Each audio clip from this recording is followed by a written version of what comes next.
Patrick Henry's place in history was sealed in 1775 at the Second Virginia Convention. Now, the colonies at this time, they're standing on the edge of war, and it's kind of a will they, won't they type situation. So many at this time are still hoping for reconciliation with Britain. There are a lot of loyalists that are, kind of pushing for it. There are a lot of people who are trying to make economic decisions for themselves and for the people around them that will be smart, and everybody's weighing the options. Now, Henry, he was not for this. He thought that reconciliation was foolish, and he couldn't figure out why that was even being talked about. So, standing before the delegates in Richmond, he delivers a speech that would become one of the most famous in all of American history.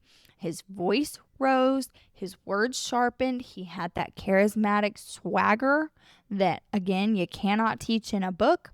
He argued that peace was no longer possible and that war itself was already underway, that the colonies had no choice but to act. And then in a final line that cut through the room like lightning, he declared, "Give me liberty or give me death."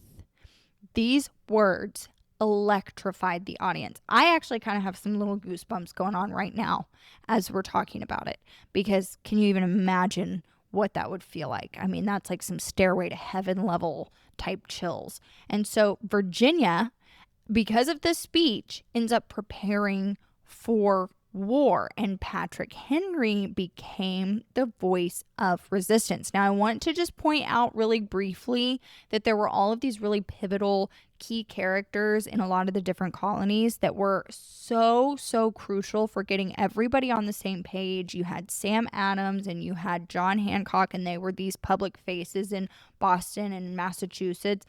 Patrick Henry was doing that in Virginia, and he was becoming this like public arguer of freedom, independence, of rights, and they had this blessed by God thing on them that everybody would listen to them talk and immediately be like, we don't really have a choice. Like, we really don't. So when the American Revolutionary War began, Henry did not simply speak. He acted. He helped organize Virginia's militia, and he became its very first commander-in-chief. Although he lacked formal military training and he did eventually step back from active command, his very early leadership helped mobilize resistance in the southern part of the colonies. Now, more importantly, he served and continued to serve as a political leader. He was elected the very first governor of Virginia in 1776, and he served multiple terms during the war. In this role, he worked to support the revolutionary cause, manage the state's resources, and he maintained morale during some very uncertain and very high stress situations and some bad times. Henry was keeping this spirit of resistance alive. He was really a driving force in keeping everybody on the same page and keeping everybody motivated. Now, after the war, Henry still remained a very powerful figure in Virginia politics. He did not agree with everyone, that was for sure. When the United States Constitution was proposed, Henry became one of its strongest critics. He was not afraid, and he feared, which I know is paradoxical, he wasn't afraid to say, I'm going to critique you, but he did fear that the new federal government would become a bit too powerful and it would end up threatening the liberty that they had fought to secure. Henry was very much afraid that if we put these systems in place, what is to stop this from becoming like the monarchy that we just fought so hard to overthrow? And he threw that out there a lot. He was not afraid to say it. He would give these very passionate speeches. He argued against ratification. Protections for individuals were added in. He was the everyman's voice type of guy. Though he did end up losing that particular battle, His concerns and his voice actually helped lead to the creation of the Bill of Rights. Now, just as a reminder, the Bill of Rights consists of the first 10 amendments in the U.S. Constitution.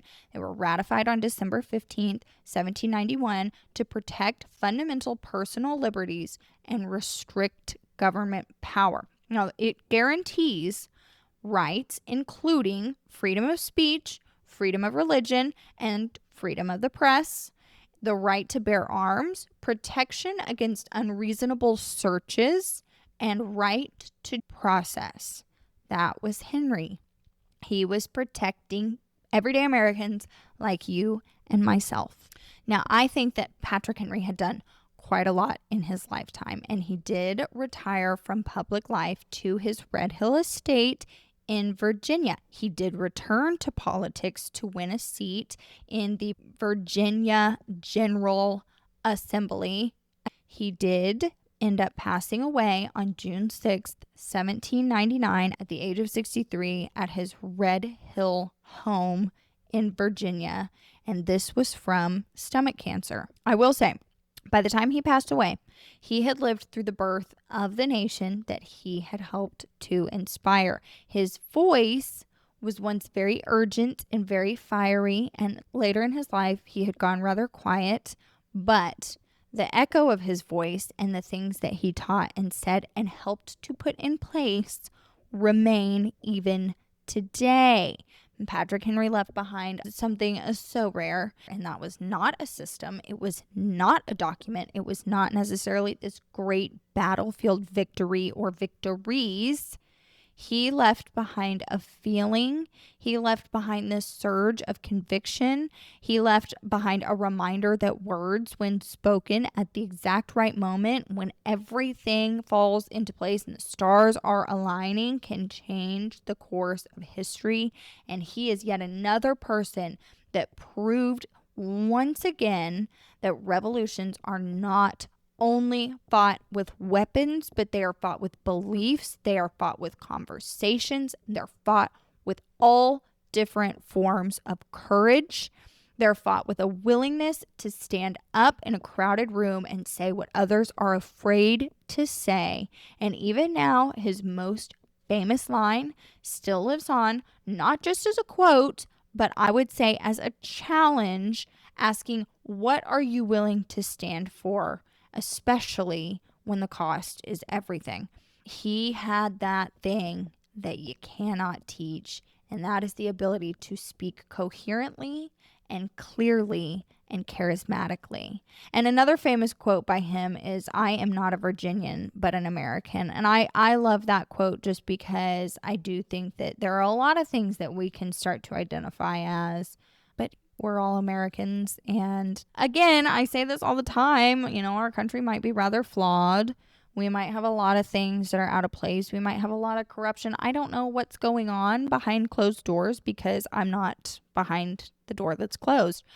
However, there is so much good in this country, and I love it so much. I really love it. I really, really do. So I will tell you briefly, as I was reading about Mr. Henry, I think one of the things that stood out to me the most was that he really did have that thing that you can't teach. He had the charisma, he had the moves, he had the street smarts, he had it all. He had everything he needed to get up there and command a crowd, and his words live on forever.